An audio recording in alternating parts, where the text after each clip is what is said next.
بسم اللہ الرحمن الرحیم، السلام علیکم ورحمۃ اللہ وبرکاتہ۔ اللہم صلی علی محمد وعلی محمد، رب اشرح لی صدری ویسر لی امری واحلل عقدۃ من لسانی یفقہوا قولی، آمین۔ خواتین حضرات، آپ دیکھ رہے ہیں کتب آن لائن اور میں ہوں بلال کتب، اور سب لوگوں کے دل کا یہ سوال اور معاملہ ہوتا ہے، اور جو کہے یا نہ کہے اس سے بہرحال کیا رائے دی جا سکتی ہے، لیکن ہر شخص جو ہے، مسلمان کی بات نہیں ہو رہی، ہر شخص جو ہے اس دنیا میں نا وہ یہ جاننا چاہتا ہے کہ جب میں مر جاؤں گا تو میرے ساتھ کیا حساب ہوگا۔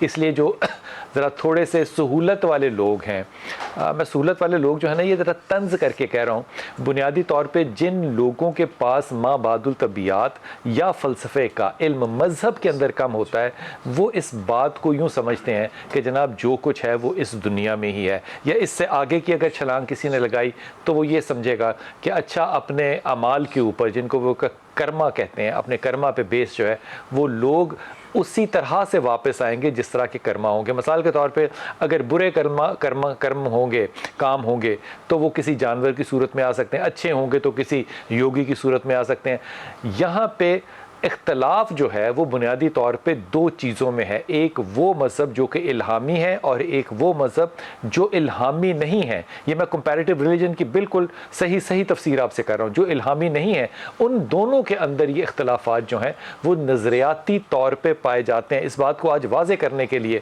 کہ جب مر جائیں گے، اور اس بات کے ساتھ میں تو ہمیشہ کہتا ہوں کہ انشاءاللہ تعالیٰ، کیونکہ یہی وہ منتقلی ہوگی جس منتقلی میں جا کے نبی پاک صلی اللہ علیہ وسلم کا چہرہ مبارک دکھایا بھی جائے گا، دیکھا بھی جائے گا۔ جب اس مقام تک پہنچنا ہی مر کے ہو تو اس میں حجاب کس چیز کا؟ میرے ساتھ مہمان ہیں انتہائی محترم ضیاء اللہ شاہ بخاری صاحب، السلام علیکم۔ جی وعلیکم السلام۔ آپ مسکرا رہے تھے، میں آپ سے بھی پوچھتا ہوں کہ آپ کیوں مسکرا رہے تھے۔ پہلی دفعہ تشریف لائیں جناب پروفیسر نصیر القادری صاحب، السلام علیکم صاحب، خیریت سے ہیں؟ اور جناب شہریار داؤد بھائی ہمارے ساتھ ہوں گے کراچی سے، اور لاہور میں علامہ اقبال قادری صاحب۔ قادری صاحب خیریت سے ہیں آپ؟ الحمدللہ۔ قادری صاحب، آپ کے جو چاہنے والے ہیں ان ساروں کا ایک نظریہ ہے، سوچنے کا اپنا انداز ہے، مجھے بھی اس کا طالب علم سمجھیے۔ یہ بتائیے کہ جب مرنا ہے، مرنا تو ہے نا، اس پہ تو کسی مذہب کو کوئی دو رائے نہیں ہے کہ مرنا ہے، سب نے تجربے سے، اسٹیٹسٹک سے سمجھ لیا۔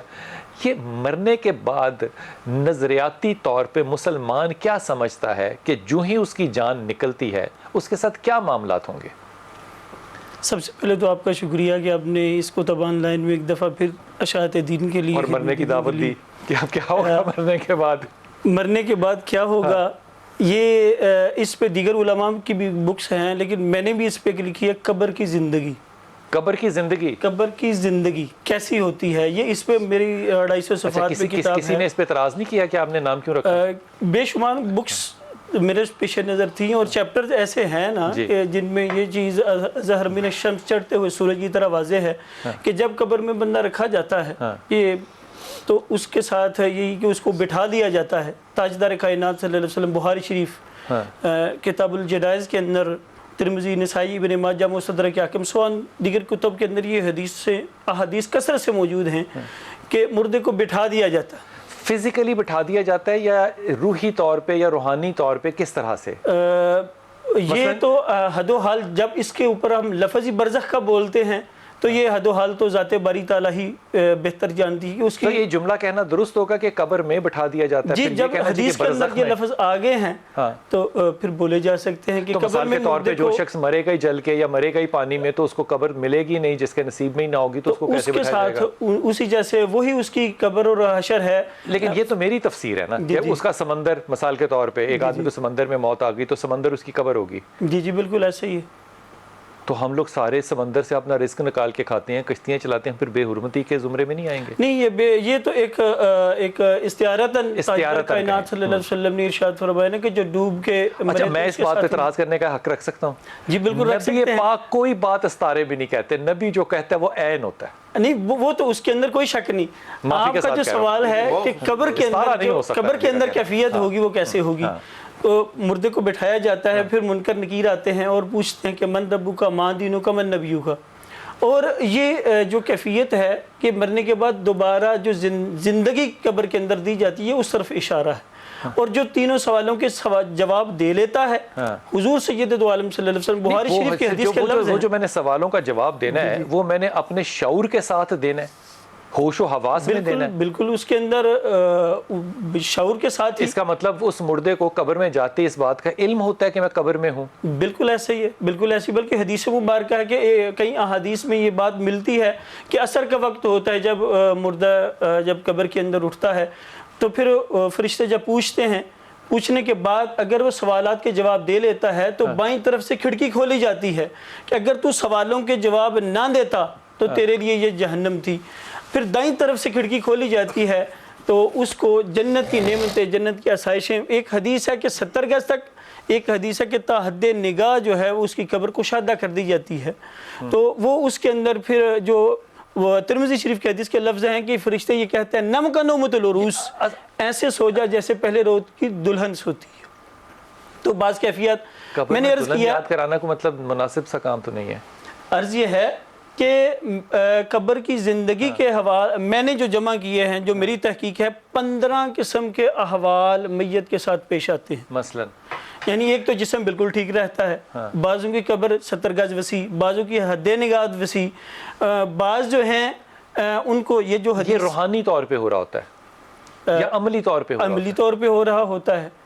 لیکن فرمایا نا کہ قرآن کریم میں جب شہادت کی شہید کے بارے میں فرمایا قرآن کریم میں اللہ تعالیٰ نے کہ وَلَا تَقُولُوا لِمَنْ يُقْتَلُ فِي سَبِيلِ اللَّهِ أَمْوَاتٌ بَلْ أَحْيَاءٌ وَلَكِنْ لَا تَشْعُرُونَ. لیکن تمہیں شعور نہیں, زندہ تو ہیں وہ, اپنی زندگی میں اپنی قبر کی جو اس کے احوال ہیں اس کے اندر مردہ زندہ تو ہے, اپنے جوابات دے رہا ہے.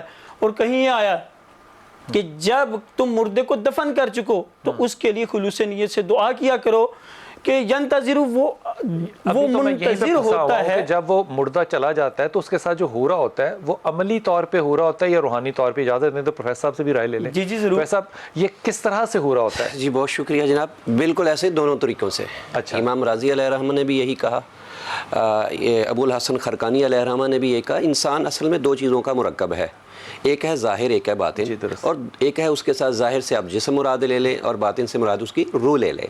تو جو عذاب کا کنسیپٹ ہے یا خوشی کا, نعمت کا کنسیپٹ ہے نا, وہ روح کے ساتھ بھی ہے اور جسم کے ساتھ, دونوں کے ساتھ ہے.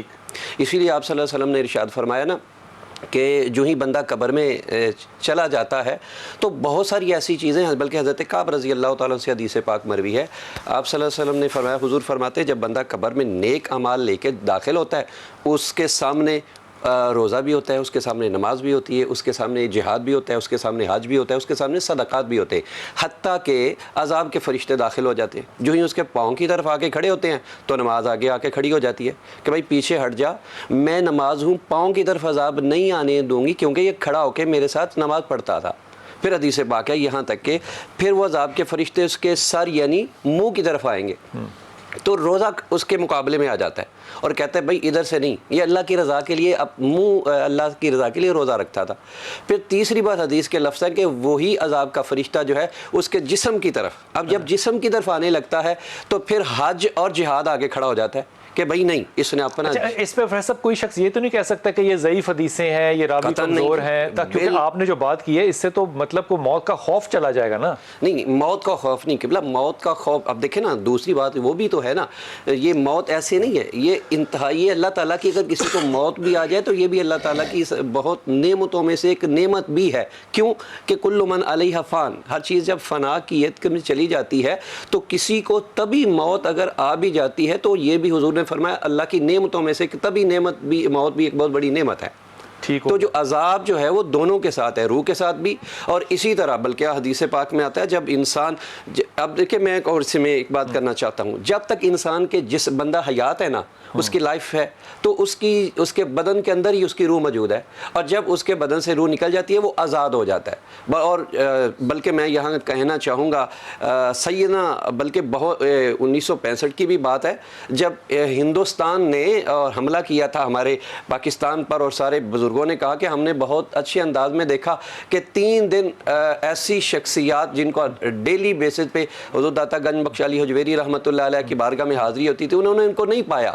اب یہ 2 چیزیں ہیں. جب انہیں تیسرے دن آ کے پوچھا قبلہ آپ کہاں تشریف لے کے گئے تھے, آپ نے فرمایا مجھے اللہ کے حضور اشارہ ہوا تھا کہ یہاں یہ کام ہو رہا ہے, آپ نے اس کی حفاظت کرنی ہے. تو گویا جسم اور روح جو ہے یہ دونوں چیزیں موجود ہیں. میں اسی طرح ایک اور بات کرنا چاہتا ہوں. حضرت ابو الحسن خرقانی یہ آپ مرید حضرت بایزید بستامی رحمۃ اللہ علیہ کے, جب بھی آپ کی مزار پر آپ کی قبر پر تشریف لے کے جاتے اور فاتحہ پڑھتے جو بھی ہوتا, بلکہ حضور کی میں ایک اور حدیث یہاں کوٹ کروں, آقا علیہ السلام نے فرمایا قبر ایک انس ہے, وہاں روح اور جسم کا ایک تعلق ہے. میں اپنے والد صاحب کی قبر پہ جاؤں, میرے والد صاحب اس دنیا میں نہیں ہے یا کوئی بھی, تو اسے سکون ملے گا. یہ ایک ایسا مرکب ہے, یہاں جا کے تسلی سنائی جاتی ہے, یہاں اپنے دکھڑے سنائے جاتے ہیں یا بات سنائی. ابو الحسن خرقانی فرماتے کہ جب میں وہاں پہنچا نا تو میں اتنی بستان میں اتنی گہری برف پڑی کہ مجھے پتہ نہیں چل رہا تھا کہ بایزید بستامی رحمۃ اللہ علیہ کی قبر کون ہے. فرمانے لگے میں پریشان ہو گیا, اب کہاں تلاش کروں. اتنی دیر میں تھوڑی سی آواز آئی, سائیڈ سے آواز آئی, اے ابو الحسن کیوں پریشان ہو, میری قبر ادھر ہے, ادھر آپ تشریف لے آئے. تو کہ اللہ تعالیٰ یہ جو عذاب اور سزا اور جزا کا کنسپٹ ہے یہ دونوں میں جسم اور روح کے ساتھ شامل ہے. اب یہ جو جتنے بھی گفتگو آپ نے سنی ہے, محبت کی گفتگو اپنی جگہ, علم کی گفتگو جو ہے وہ اپنی جگہ, اور شریعت کی گفتگو جو ہے وہ بالکل اپنی جگہ. یہ جب ہم اس طرح کی بات کرتے ہیں کہ وہ آواز آئی, اس میں بہت سی روایتیں جو ہیں وہ میں بغیر نام لیے کہتا ہوں کہ رسول پاک صلی اللہ علیہ وسلم نے ہاتھ باہر نکال کے جو ہے وہ ہاتھ بھی چومنے کے لیے دیے, بہت سی روایتیں ملتی ہیں. تو پھر کیا اس سے یہ ازیوم کیا کیوں نہیں جا سکتا کہ روح اور جسم جو ہے وہ قبر میں اکٹھے ہوتے ہیں اور حساب جو ہے وہ روح اور جسم کے برابر ملاپ کے ساتھ لیا جاتا ہے, کیونکہ میں نے گناہ ثواب بھی کانشیس لائف میں کیا ہے, شعوری زندگی میں کیا ہے, تو وہاں حساب بھی میں شعوری زندگی میں نہیں دوں گا. بسم اللہ الرحمن الرحیم.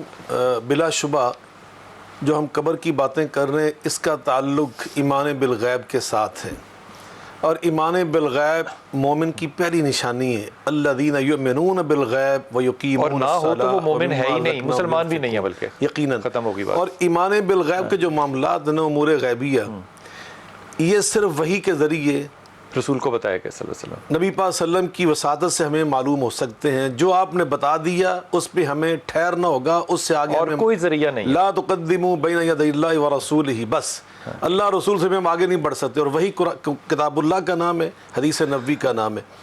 کتاب اللہ میں قبر کے جو معاملات ہیں اس کا ذکر موجود ہے. قبر کے معاملات کا ذکر خود قرآن مجید فرقان حمید میں اللہ تعالیٰ نے بیان کیا ہے, اور نبی پاک علیہ الصلوۃ والسلام نے صحیح حدیث کے اندر بخاری شریف کے بارے میں امت کے اجماع ہے, اصح الکتب بعد کتاب اللہ صحیح البخاری. امام بخاری نے باب بند ہے, باب ما جاء فی عذاب القبر, عذاب قبر کے معاملے میں جو رسول اللہ صلی اللہ علیہ وسلم کی حدیث انہوں نے وہاں بیان کی ہیں. تو معلوم ہوا کہ جو قبر کے معاملات ہیں رسول اللہ صلی اللہ علیہ وسلم نے بڑی وضاحت کے ساتھ, مومن کے معاملے میں بھی اور کافر کے بارے میں بھی بڑی وضاحت سے آپ نے بیان کیا. تو وہی کہ جو دونوں شکلیں ہیں, قرآن مجید فرقان حمید اور حدیث نبوی, دونوں میں اس کا بیان ہے. تیسرا ہے اجماع امت. نبی پاک صلی اللہ علیہ وسلم فرماتے ہیں کہ جس بات پر ما راء المسلمون حسنا فهو عند اللہ حسن وما راء المسلمون سیئا فهو عند اللہ سیئ. اور فرمایا لا تجتمع امتی علی ضلالتی ان اللہ لا یجمع امت محمد علی ضلالتی. میری امت کو اللہ ضلالت پہ اکٹھا نہیں ہونے دیتا, جس پر ان کا اجماع ہو جائے وہ حق ہوتا ہے, وہ دین اور شریعت ہوتا ہے. عذاب قبر کے جو معاملات ہیں نا بہت سارے, اس پہ امت کے اجماع بھی موجود ہے. چوتھی بات جو بھی آپ نے ارشاد فرمائی نا کہ احکام برزخ جو ہیں کس پہ مرتب ہے, جسم کے اوپر یا روح کے اوپر. ابھی حضرت پروفیسر ارشاد فرما رہے تھے انسان دو چیزوں کا مجموعہ ہے, جسم اور روح. ایک دنیا کی زندگی ہے اور ایک آخرت کی زندگی, اور درمیان میں برزخ, دونوں کے درمیان برزخ اس کو کہتے ہیں. تینوں زندگیوں کا جو تعلق ہے نا یہ بڑی, میں ایک جملے کے اندر وضاحت کر سکتا ہوں. جب انسان دنیا میں ہوتا ہے نا تو اس کے احکام اس کے جسم کے اوپر ہوتے ہیں, روح کے اوپر نہیں ہوتے. روح اس کے تابع ہوتی ہے, جسم پہ مرتب ہوتے ہیں. جب انسان برزخ میں جائے گا نا تو جسم پیچھے چلا جائے گا, روح آگے آ جائے گی. اب جو ہمارے احکام ہیں نا برزخ کے, وہ روح کے اوپر مرتب ہو رہے ہیں, جسم اس کے تابع ہے. جیسے دنیا کے اندر روح تابع تھی نا, جسم سامنے تھا, مار جسم پہ پڑ رہی ہے اور راحت اور کوئی چیز جو ہے وہ جسم کو مل رہی ہے, ٹھنڈک جسم کو مل رہی, تو روح نیچے اس کے. اس کا کیا میں مطلب یہ سمجھوں کہ جب ہم کہتے ہیں کہ مردہ جو ہے وہ قبر میں بیٹھ جاتا ہے تو یہ روح کا ذکر کر رہے ہیں ہم, جسم کا نہیں؟ یقیناً جسم اس کے تابع ہے. جیسے دنیا کے اندر روح تابع تھی نا, اب روح کو ہم الگ کیسے بیان کریں, نہیں بیان کر سکتے, حالانکہ ہمارے اندر روح سے موجود ہے. اب آپ یا میں اپنی روح کی کیفیت بیان نہیں کر سکتے, تو جسم اس کی نمائندگی کر رہا ہے. اسی طرح برزخ میں نمائندگی جسم کی روح کرے گی. آپ نے صحیح بات ارشاد فرمائی. آخرت میں یہ دونوں برابر برابر ہوں گے, مساوی ہو جائیں گے, جسم اور روح دونوں برابر ہوں گے, ایک جیسے ہوں گے. برزخ میں نہیں, برزخ میں نمائندگی روح کر رہی ہے, جسم اس کے تابع, اور دنیا میں نمائندگی انسان کی اس کا جسم کر رہا ہے, روح اس کے تابع. بس یہ اگر یہ فرق سمجھ آ جائے تو یہ سارے سوالات کے جواب آ جاتا ہے جو ہمارے اشکال ذہن میں آتے ہیں, سوالات پیدا ہوتے ہیں. اچھا جی جملہ فرما دیجیے. جی فرمائیے. میں وقفے پہ لے لوں, پھر واپس آ کے آپ سے پوچھوں گا کہ یہ جو جسم ہے کیا اس کے اوپر عذاب آئے گا یا عذاب بھی روح پہ آئے گا؟ اگر روح پہ آئے گا تو پھر روح کو امر خدا کیوں کہتے ہیں؟ ایک چھوٹا سا وقفہ, واپس آ. بسم اللہ الرحمن الرحیم. اقبال بھائی آپ نے جو بات بتائی اس کے تسلسل میں بات لے کے جا رہا ہوں کہ اگر میں بخاری صاحب کی بات کو تسلیم کر لوں کہ روح اور جسم جو ہیں ان میں دنیا کے اندر جسم حاوی ہے اور قبر کے اندر جو ہے یا برزخ کے اندر جو ہے وہ روح حاوی ہے, تو پھر عذاب قبر جس چیز کا نام ہے, اگر جسم میرے ساتھ ہے ہی نہیں, اس کو کیڑے کھائیں یا نہ کھائیں, یہ کون سا عذاب ہے؟ عذاب تو پھر روح پہ ہوگا, ایسا نہیں کیا؟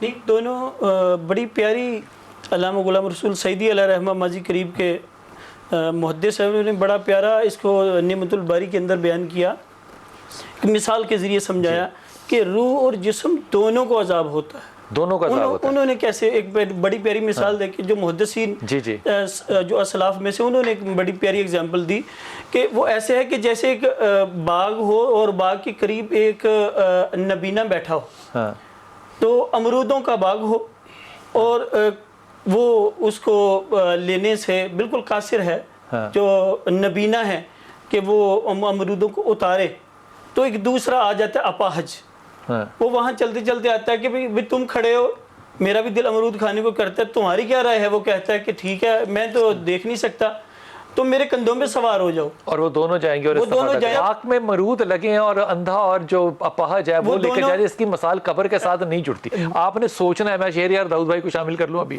شہریار داؤد بھائی السلام علیکم. وعلیکم السلام. حضور خیریت سے ہیں آپ؟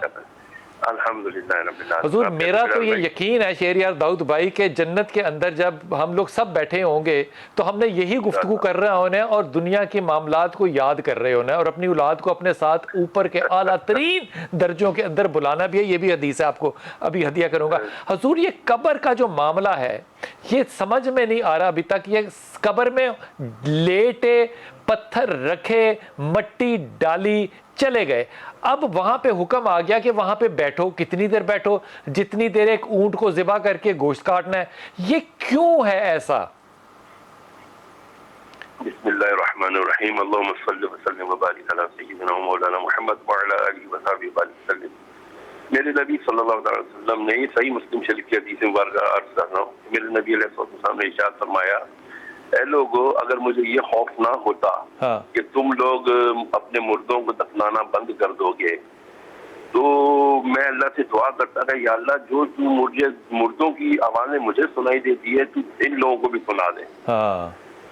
ٹھیک ہے, تو یہ تو بات ہو گئی کہ مردوں کے ساتھ ان کے اعمال کے حساب سے جو ہے واقعات پیش آتے ہیں. اس کو آپ اس حدیث سے بھی جوڑ سکتے ہیں کہ میرے آقا علیہ السلام قبرستان کے پاس سے گزرے, مفہوم عرض کرتا ہوں, فرمایا کہ جی یہ قبرستان تم جو دیکھ رہے ہو سب قبریں برابر نہیں ہیں, کسی کی قبر جنت کا باغ ہے تو کسی کی قبر جہنم کا گڑھا.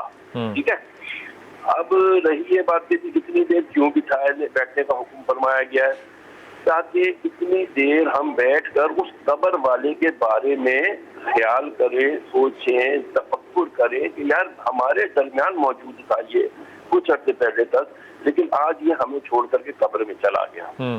نمبر 2 یہ کہ میرے آقا علیہ السلام ایک مرتبہ ایک قبر کے پاس پہنچے اور آپ روئے, بیٹھ گئے اس کے پاس اور اتنا روئے کہ مٹی تر ہو گئی. پھر میرے آقا نے فرمایا, صحابہ بھی بیٹھے تو وہ بھی محبت میں رونے لگ گئے, تو میرے آقا نے فرمایا لوگوں اس قبر کے لیے کچھ تیاری. حضور اقدس یہ جو بات وہ کر رہے ہیں اس کو ذرا آگے بڑھائیے گا. کہ قبلہ کی بات کو آگے بڑھاتا ہوں میں, وہ آپ حدیث پاک بیان کر رہے تھے, میں قرآن کی طرف آتا ہوں.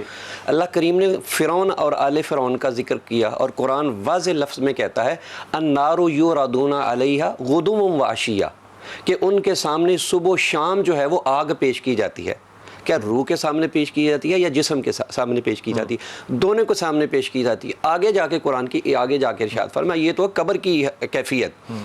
اور جب وہ یردون الی اشد العذاب، اور جب وہ آخرت میں جائیں گے پھر اس سے کہیں زیادہ عذاب ہوگا۔ اب دیکھیں ایک عورت حضرت عائشہ صدیقہ رضی اللہ تعالی عنہا کے پاس آئی اور قبر کے عذاب کے حوالے سے بات کرنے لگی کہ قبر میں عذاب ہوگا۔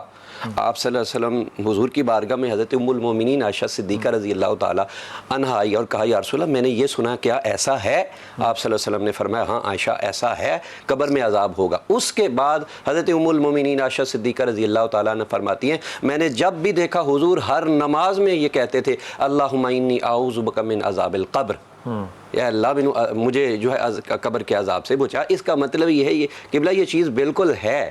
تو گویا میں یہ عرض کرنا چاہتا ہوں عذاب پہ کوئی مسئلہ نہیں ہے کہ عذاب ہوگا کہ نہیں ہوگا، مسئلہ یہ ہے کہ عذاب کس پہ ہوگا اور وہ محسوس کیسے ہوگا۔ اب اس میں دو دیکھیں، ایک اور اس کے پیرالل ایک اور حدیث پاک ہے۔ جب رسالت امام صلی اللہ علیہ وسلم تشریف لے کے جا رہے تھے، اب یہ تو سکہ حدیث پاک ہے، جب آپ تشریف لے کے جا رہے تھے آپ قبر پہ رک گئے، اور آپ جب رکے تو صحابہ کرام کہنے لگے یا رسول اللہ خیریت؟ آپ صلی اللہ علیہ وسلم نے کچھ پڑھا اور کچھ پڑھ کے اللہ کی بارگاہ میں دعا کی، تو صحابہ کرام کہنے لگے حضور کیا کیفیت کیا تھی؟ آپ نے فرمایا میں دیکھ رہا تھا ان دونوں قبر والوں کو عذاب ہو رہا تھا۔ وجہ بھی بتا دی کہ ایک تو پیشاب کے چھینٹوں سے اور ایک کیا ہے اس وجہ سے۔ تو آپ صلی اللہ علیہ وسلم نے فرمایا ہمارا یہ کام کرنے کی وجہ سے اللہ نے تخفیف کا ایک سائڈ پہ کر دیا۔ تیسری بات میں پھر قرآن پاک کی طرف آتا ہوں۔ نبی کریم صلی اللہ علیہ وسلم کا ارشاد ہے کہ جو بندہ ہر شب سورہ ملک کی تلاوت کرتا ہے، سورہ ملک کی تلاوت کرتا ہے اور پھر اس کو کثرت سے پڑھتا ہے اور یہ 30 آیات کی تلاوت ڈیلی روزانہ کرتا ہے، تو اللہ کریم اس کی قبر کو جو ہے وہ کشادہ فرما دیتا ہے، رحمت کے دروازے کھول دیتا ہے، حتیٰ کہ اس کی قبر کو ایک قندیل یعنی روشن ایک چراغ جلا دیا جاتا ہے۔ وہ سمندر میں مرے جا کے۔ جی قبلہ میں وہ عرض کرتا اللہ، ہاں یہ جو آپ نے سوال کیا نا بالکل ایسا ہی ہے۔ حضور کا فرمان ہے کوئی بے شک سیلاب میں بہہ کے، آپ نے تو صرف سمندر کی بات کی ہے، میں کہتا ہوں کہ کوئی جل کر بھی ختم ہو گیا، کوئی سیلاب میں بہ گیا، کسی کو جانور نے اپنا لقمہ بنا لیا، کوئی جس طرح کے اعمال دنیا میں رہے نا، تو وہ بندہ کیسی بھی کیفیت میں ہے اس پہ وہ دونوں چیزیں جو ہے وہ مسلط کی جائیں گی۔ ایک بچہ جب جسم رہا ہی نہ تو پھر جسم پہ کیفیت کیسی ہوگی؟ اب میں دوبارہ اس پہ آؤں گا۔ حضور اقدس یہ جو حدیث شیریہ داؤد بھائی فرما رہے تھے نا، اس کے اندر جو الفاظ مجھے یاد ہیں وہ کہ وہاں بیٹھے رہو تاکہ جو قبر کے اندر شخص ہے وہ مانوس ہو جائے آنے والوں سے، یعنی کہ آنے والے جو ہیں وہ 2 فرشتے جو ہیں جنہوں نے سوال پوچھنا ہے اس سے اس کی مانوسیت ہو جائے۔ تو مانوسیت جو ہے فرشتوں سے جو ہونی ہے، اور باہر بیٹھا ہوا انسان زندگی کے اندر ہے، نیچے بیٹھا ہوا جو انسان ہے وہ برزخ کے عالم میں ہے، تو یہ مانوسیت سے مراد شعوری مانوسیت ہے یا کوئی روحانی بات ہے؟ نہیں، یقیناً جو بات آپ بہت میں سمجھتا ہوں شد و مد کے ساتھ واضح فرما رہے ہیں نا کہ برزخ کے معاملات جس طرح میں نے پہلے عرض کیا اس کا تعلق ہے ہماری بنیادی طور پر روح کے ساتھ۔ ٹھیک۔ اور اس کی میں مثال یہ دیتا ہوں، جو انسان زندہ ہوتا ہے آپ اس کو سوئی چبھوتے ہیں، انجیکشن لگاتے ہیں، اس کو تکلیف ہوتی ہے نا مردے کو، اس کے جسم کو، اور جیسے ہی اس کی روح نکل جائے تو آپ اس کو جو جس طرح مرضی تکلیف پہنچائیں اس کو تکلیف نہیں پہنچتی، ہو سکتا ہے ہو رہی ہو بتا نہ سکتا ہو، اس کی روح کو ہو رہی ہے۔ ایک بات عرض کروں گا اس کے 1 منٹ میں عرض کرتا ہوں، اس کی روح کو ہو رہی ہے۔ یہ عرض میں کرنا چاہ رہا تھا کہ جو برزخ کا معاملہ ہے بنیادی طور پر وہ ہے ہماری روح کے ساتھ، جسم کے ساتھ۔ جسم تو جس طرح بھی خود پروفیسر فرما رہے تھے، بعض جانور کھا جاتے ہیں، بعض انسان آگ میں جل جاتا ہے، بعض اوقات انسان دریا میں بہا دیا جاتا ہے، جیسے بھی ہے۔ تو برزخ کی جو زندگی کے مسائل ہیں اور احکامات ہیں وہ ہماری روح پر مرتب ہوں گے، جسم پر نہیں ہوں گے، جسم پہ بنیادی طور پہ نہیں ہوں گے۔ جسم اس کے تابع ہوگا، کیسے ہوگا یہ میرے اللہ کے علم میں، ہم اس پہ کوئی وضاحت نہیں کر سکتے، اس لیے کہ اس کی وضاحت موجود نہیں، نہ کتاب اللہ میں موجود ہے نہ حدیث نبوی میں وہ موجود ہے، یہ سب ہماری اپنی ٹامک ٹوئیاں ہوں گی، کتاب و سنت میں اس کا کوئی علم مطلب نہیں ہے۔ یہ ہوا شاہ صاحب کہ وہ جو سوال پوچھے جائیں گے اور وہ جو جواب دیے جائیں گے وہ ہماری روح دے گی۔ اب مجھے آپ یہ بتائیے، ایک تو انسان ہمارے سامنے فوت ہم نے اٹھا کے قبر میں ڈال دیا، ٹھیک، اگر کوئی خدا نہ خاصا کسی ہوائی حادثے میں لوگ فوت ہو جاتے ہیں تو اس کا تو جسم ہمارے پاس نہیں ہوتا، آیا ہی نہیں، تو اب اس کے پاس کون آئے گا، کیسے آئے گا؟ اس کی تو قبر بھی بعض اوقات نہیں بنتی، تو وہاں فرشتے آئیں گے یا نہیں آئیں گے؟ کس کے پاس آئیں گے؟ جسم تو اس کا موجود نہیں کائنات کے اندر، اس کو نظر آ رہا، لیکن اللہ کے علم میں ہے کہ اس کا وجود اب کیسے ہے، اللہ نے کہاں رکھا ہے، یہ میرے سب اللہ کے سوال بھی اسی سے ہوں گے، سوالات اس کی روح کو ہو رہے ہیں۔ اب اس روح کے ساتھ اس کے جسم کا کنیکشن کیسے؟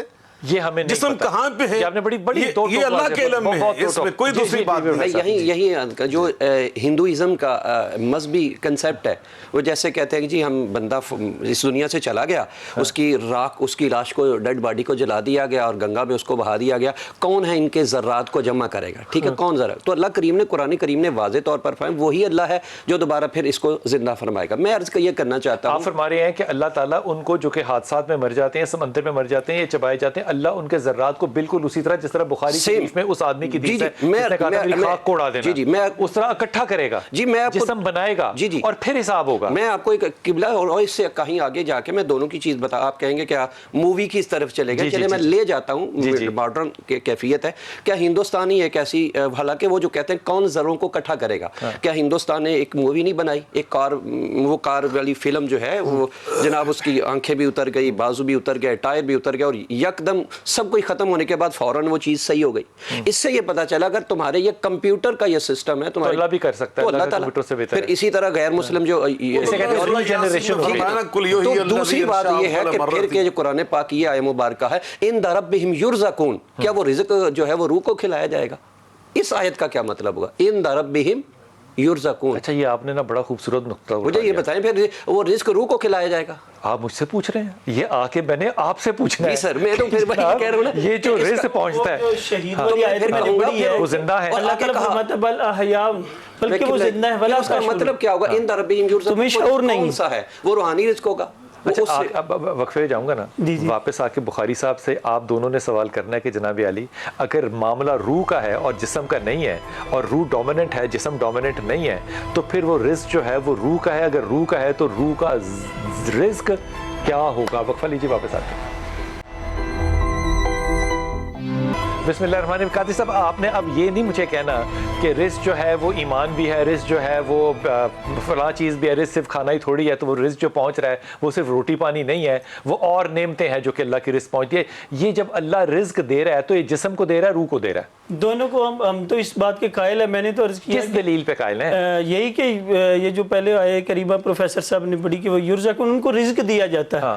تو رزق جسم اور دیا جاتا ہے, جسم دونوں کو دیکھیں نا. یہ ترمذی ابن ماجہ شریف کی حدیث ہے, سید دو عالم صلی اللہ علیہ وسلم نے فرمایا جب مردے کو دفن کر چکو خلوص دل سے دعا کرو, کیونکہ وہ ایسے ہے جیسے پانی میں ڈوبنے والے کی طرح ہے. وہ انتظار کرتا ہے, وہ انتظار کرتا ہے امن ماں کی دعاؤں کا, ابن صدیق والدین کی دعاؤں کا, دوستوں کی دعاؤں کا, منتظر رہتا ہے. تو انتظار جو ہے وہ مردہ تو نہیں کرتا, انتظار زندہ کر سکتی ہے. جی, روح بھی کر سکتی ہے انتظار. دونوں. ہم تو اس بات کے قائل ہیں کہ ہر ایک میت کے ساتھ ایک جیسا معاملہ نہیں ہوتا. میں نے عرض کیا نا کہ 15 قسم کی احادیث محدثین نے مختلف بیان کی ہیں کہ کئیوں کا جسم گل بھی جاتا ہے, کئیوں کا ٹھیک رہتا ہے, اور کئیوں کے اوپر عذاب بھی وارد ہوتا ہے.